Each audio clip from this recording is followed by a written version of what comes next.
I have experienced issues with appearance insecurities throughout my life. I am not the image of a romantic hero that most women have in mind.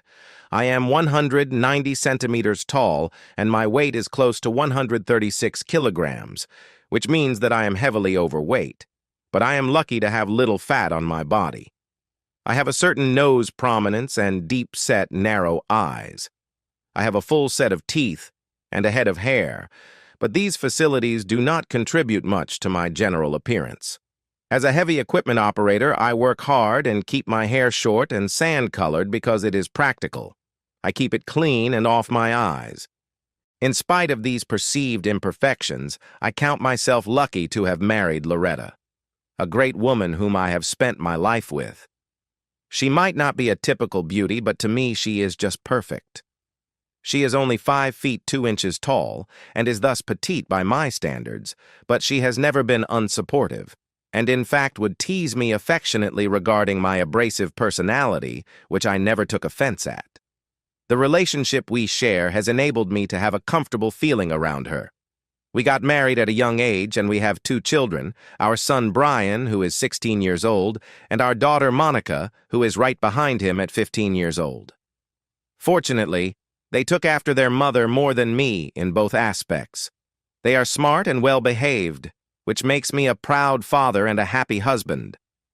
I have been working at a heavy equipment firm that is owned by my Uncle S. My uncle is the person who oversees the activities, but we also do our best. Any profit left over at the end of the year that is not used in purchasing new equipment is divided amongst the family members to make an amicable agreement. Loretta was able to get a job in a small company which deals with real estate appraisal to banks and investment firms. Though she is not the one who does the appraisals, she performs typing, filing, and data entry efficiently. Life was good, and I always tell myself that I ought to have left well enough alone. But a perfectly casual remark set off an anxiety underlying wave in me. I saw a bruise on the neck of Loretta one day that looked like a hickey. I should have usually made some light-hearted comment, but I did not do it this time. And had it been a hickey, I knew it was not mine. It might have been a bug bite or an ingrown hair, but the efforts of Loretta to cover it up with makeup at home had me confused. Although I might appreciate the reason why she would want to conceal it when going out, I found it suspicious why she would want to do the same in the privacy of our own home. Supposing Loretta was doing it with another person, it was probably during the daytime because she never went out at night when I was not around. This thought haunted me one whole week, and the mark did disappear, but the remembrance remained. Our sex life had been not bad as a rule. I cannot say that I was as romantic as I might have been. Still, I always surprised her with flowers on no special occasion and never forgot her birthday or our anniversary. We often ate out and went to the plays and movies when we could. We had annual family vacations to places that were memorable. I did not only appreciate her as my wife, but as my life partner. But my doubts ate me up because of a stupid red spot on her neck. Since work was comparatively slow, Uncle S very nicely gave me a couple of days off. Not knowing just what it was I was really looking for, or what I was going to do, I determined I would go ahead and follow Loretta and see what would happen. I borrowed a car key of a colleague to get a crossword puzzle book to kill time. I followed her 2 days in a row to work, during lunch, and back home. On the second day, I started to feel stupid about my behavior, but then, on the third day, everything changed. Loretta had departed the office a little early, perhaps at lunchtime, however. She did not go to her car. She went around the side of the building. Behind her, a white 4-door company car arrived, and she got in the passenger seat. I acceptably responded initially. Maybe she was just having lunch with a colleague. But this took a twist when the car headed into the parking area of a small, shabby motel close to the highway exit. One of the men in the car I knew was Tom, one of the appraisers Loretta had worked with. He had already a key. The two went into the room as though they were very familiar with each other, and they pulled down the curtains and closed the blinds. Unfortunately, I had not expected such a thing, and I was left wondering what my next step should be. Reflectively, I could have waited until Loretta got home that evening and talked about my worries with her. But my feelings got the best of me. I got out of the car and walked towards the motel door. It was an old wooden door. Although it was locked, the screws could be easily knocked out of the frame with a good push. It was about 10 minutes since they came into the room. I requested one of the maids to make an emergency call to 911, and she did so without batting an eyelid. I resolved to wait 5 minutes and then to force the door, but becoming impatient, I did so after 2. I shouldered my way against the door, and the lock came out, and the hinges tore off the wall. It was the sound of the door crashing down that caused Loretta and her companion to jump out of bed, both being naked. As I am unable to control my emotions on seeing my wife and another man, I grabbed Tom by the neck before he could even clearly understand the situation. And my rage broke out. He was aware that Loretta was a married woman, and I blame him and her equally in the betrayal. My wife had never seen this aspect of me. Tom never rebounded back to the first hits, which broke some of his ribs. Thereafter, he was incapacitated and was not able to move or breathe, and I systematically vented my spleen, attacking each portion of his face and body till he was a bloody pulp. Loretta screamed at me to halt and tried to interfere, but my elbow accidentally caught her in the mouth and she went sailing across the room, bleeding copiously 6301. At this instance, the whole thing turned black. The next time I came to myself, I was in the back seat of a police car handcuffed. Tom was being carried on a stretcher by paramedics, and Loretta was standing next to the ambulance, her lip being dressed and her body covered with a motel sheet. She spotted the police car, and on fantasizing that I was inside the car, shed tears. She was taken back to the room with a female officer, and the police car was leaving the motel parking lot. I did not dispute the charges or advocate a lawyer. Justice was quick. Because I had told the maid to call 911 before she broke down the door, they considered my actions as premeditated. The result was 2 years' imprisonment. The only family member who came to see me before I got transferred to state prison was my brother Louis, and he said he would come back when things simmered down. My new setting was okay to handle, especially when the news circulated about the reason as to why I was in prison. It was 10 days before Louis came to visit me. "I wanted to take you cigarettes, John," he said, jestingly, "but I recollected that you do not smoke." He made a joke and relaxed the atmosphere. Yet I changed the topic soon. "Say out, Louis. So what is going on at home? Nobody has said anything, and I am hearing rumors only." His answer was morbid. "The situation is bad. The children and the family are devastated, and Loretta has been confining herself in the house. Brian and Monica are staying at Mom and Dad, yet they plan to come back by the end of the week. Loretta has not spoken to anybody, not even to her sister Joyce, whom she would not allow to enter. Does she talk to the children? No. They have tried to get in touch, but she is not responding to them. She probably will never tell anyone what really happened." "Is this woman working?" I inquired. "No, she has not gone out of the house. Soon she will have no food left. Who is taking care of the bills?" Louis shrugged. "I will make Brian see if he can work something out this week. Monica insists on going back home." "What of the man?" I pressed. "His name is Tom Bostic. He is still in hospital and is expected to be there at least another 2 weeks. I became more frustrated. I did not beat him much. Why is he still in hospital?" "John," Louis answered, "you gave some serious wounds. He has severe internal injuries besides broken ribs and a fractured collarbone.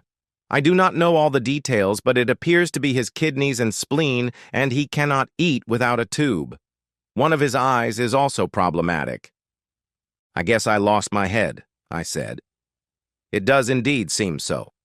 I believe I should talk to the children. Next time you come, will you bring them again?" Louis agreed. When he moved away, I made a list of things I thought had to be done at home, around what Louis had told me about the condition of Loretta.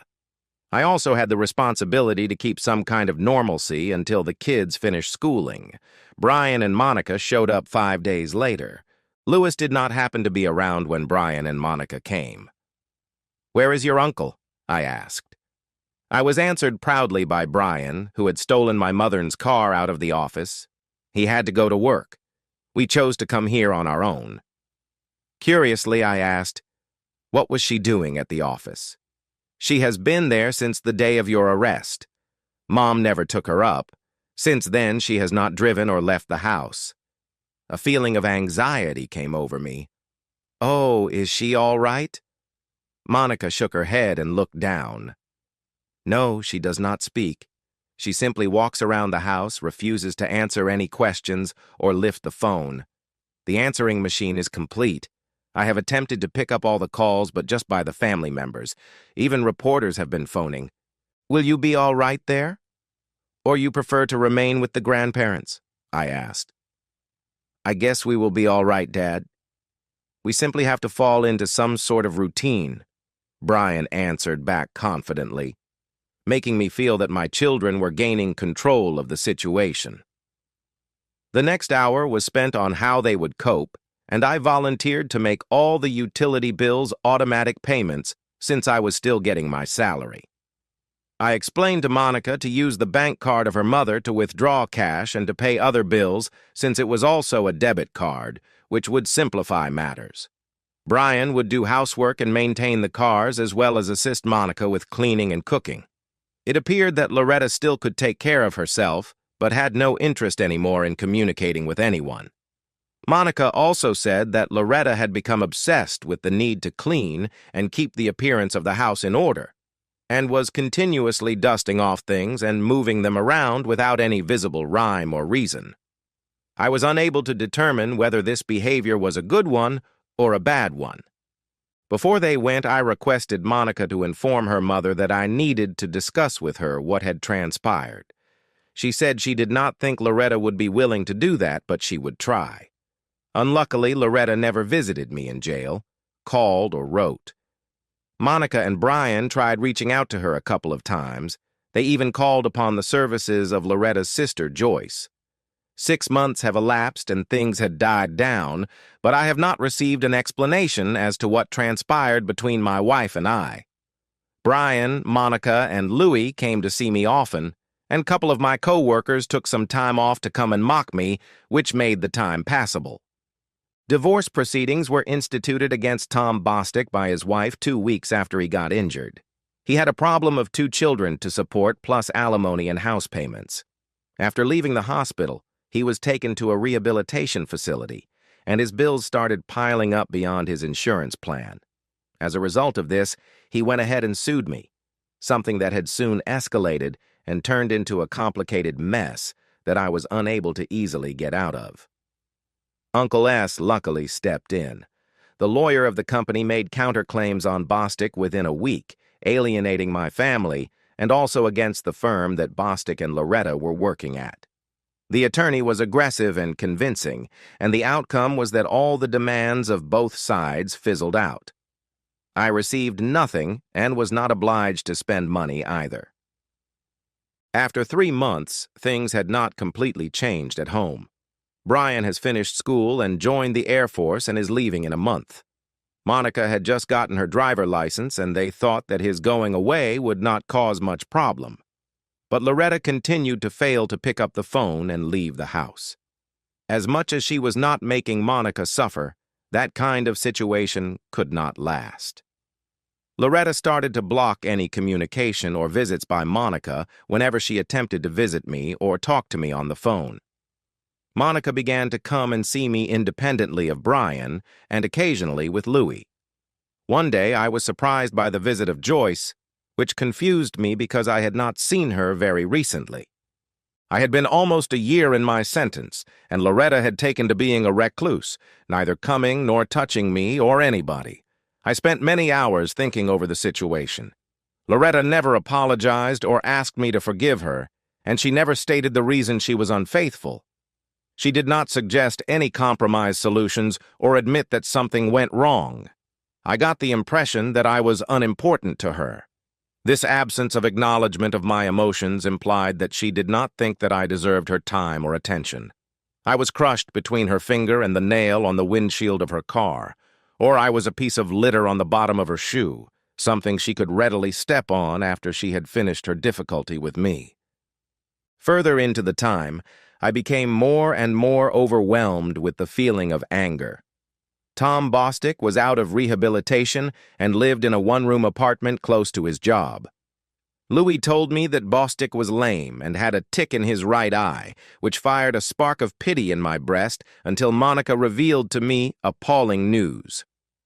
Monica went through her mother's purse in search of the doll and found a prepaid cell phone inside whilst Loretta was taking a shower.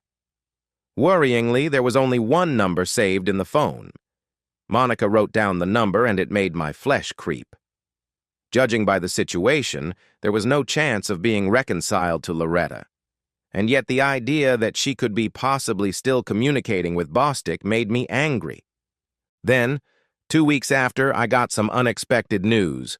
127 inmates would be released early, including me. I did not experience any problems with my stay in prison. I had a job to go back to on the outside, and I was a first-time nonviolent offender. What else do I want?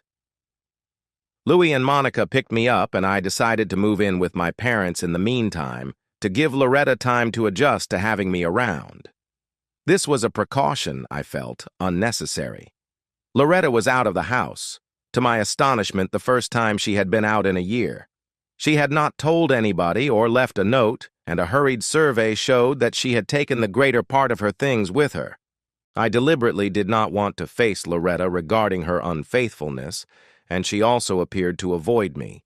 I expected her to explain, but should she still refuse to speak to me after I came back, then I would be left in the dark. I was also able to learn that Tom Bostick had resigned his job that week, and this gave even an added mystery to the situation. I chose not to go back to my parents, but went back to the house of Monica, where she was glad to see me back, now that she had a stable boyfriend. This progression also implied that I spent my evenings alone, which was a significant change in comparison to my earlier life. I never thought I would miss my cellmates. Any kind of company was preferable to being alone. I came back to work a week later, and it was like I had never been away. I also experienced some sort of responsibility to my Uncle S and his family, where I voluntarily accepted overtime. Amazingly, I had lost my appetite to beer in the last 1 year. It no longer satisfied my thirst as before. I had never liked hard liquor, so I had to decrease to drinking lots of cola and iced tea, disregarding the jokes of my co-workers. I was sitting one night thinking about Loretta and Tom Bostick, and suddenly I was engulfed with the humiliation they had brought upon me. I did not even know Bostick properly, but I did not at all deserve the kind of treatment that I had got at the hands of my wife.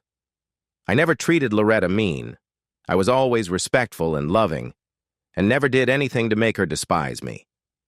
Inside my heart, I knew that Loretta did not really hate me. She just wiped me off her shoulder. It was a humiliating realization. My colleague Marcy did the best she could to help me, but it was not much she could do.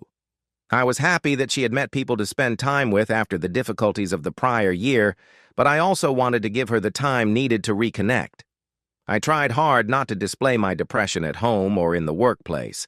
The more I gave myself to work, the less I cared to think of Loretta, and when I went home at the end of the day, I was too tired to brood over my emotions. One Sunday afternoon, I determined to go and visit Joyce, the younger sister of Loretta. I did not exactly understand her reasons, but I welcomed her visits whenever I was in prison.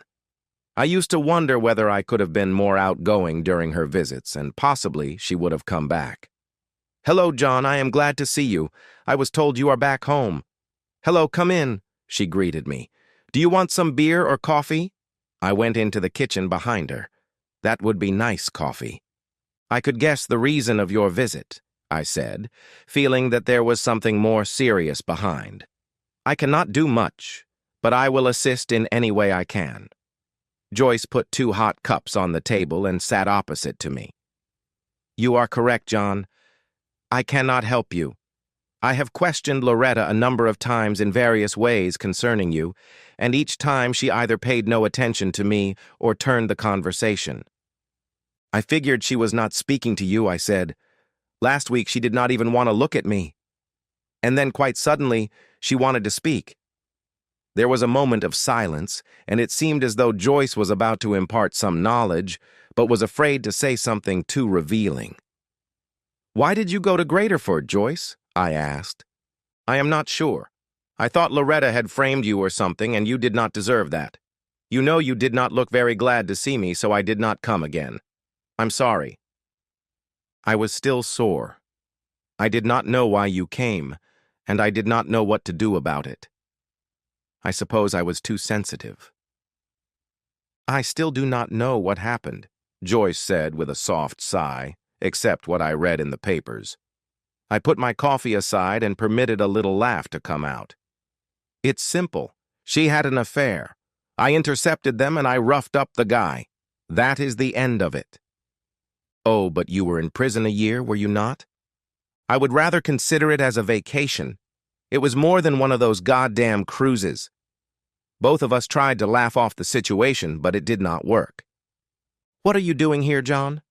"Where is she?" I insisted, seeking a simple response. "In Reno." The words sounded me like a blow. I had put the question and got the answer I feared. Loretta approached me to discuss my divorce. I did not know what to say, so I could not help her. "Why?" I inquired, with beating heart. "That she wants a divorce because she does not want to see you or talk to you because she is fed up with you."